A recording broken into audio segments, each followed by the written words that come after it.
Rajeev youth foundation Perumbavoor നിയോജകമണ്ഡലം കമ്മിറ്റിയുടെ ആഭിമുഖ്യത്തിൽ മഹാത്മാഗാന്ധിയുടെ 156-ാം ജന്മദിനം ആഘോഷിച്ചു. ഗാന്ധി പ്രതിമയ്ക്ക് മുൻപിൽ ദീപം തെളിയിച്ച് ആരംഭിച്ച ആഘോഷ പരിപാടികൾ മുൻ KPCC general secretary TM Zakir Hussain ഉദ്ഘാടനം ചെയ്തു.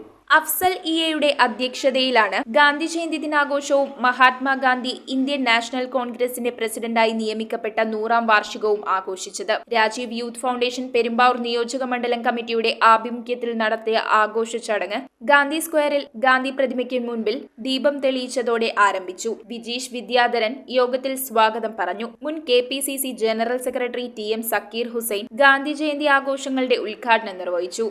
ഇന്ത്യൻ നാഷണൽ കോൺഗ്രസിന്റെ ധീരന്മാരായ ഭരണാധികാരികൾ ആ ഭരണാധികാരികളുടെ ചരിത്രം ഇന്ന് വിസ്മരിക്കാൻ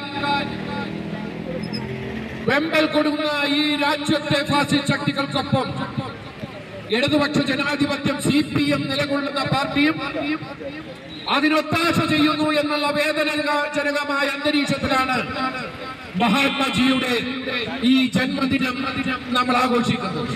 മുടക്കുഴ ഗ്രാമപഞ്ചായത്ത് പ്രസിഡന്റ് PP അവറാച്ചൻ മുഖ്യപ്രഭാഷണം നടത്തി. പെരുമ്പാവൂർ നഗരസഭാ കൌൺസിലർ അനിത പ്രകാശ് മുഖ്യാതിഥിയായി. Sheeba Ramachandran, TG Sunil, KM Shiyas, Jafar Rodrigues, Bhadra Prasad, Jolly K Jose, Binu Chacko, SS Ali, KJ Reji, Venu, Tinson Pathickal, Muhammad Afsal, Arun Chakkappan, Biju Thomra, Williams, Sajan എന്നിവർ ആശംസകളർപ്പിച്ച് സംസാരിച്ചു. News bureau, Perumbavoor. Kopparambil ayurvedic hospital and research centre. ഉഴിച്ചിൽ, lumbar spondylitis, cervical spondylitis, disc bulging കൊണ്ടുണ്ടാവുന്ന ബുദ്ധിമുട്ടുകൾ എന്നിവ ചികിത്സിക്കാൻ വിദഗ്ധരായ ഡോക്ടർമാർ. Kopparambil ayurvedic hospital and research centre.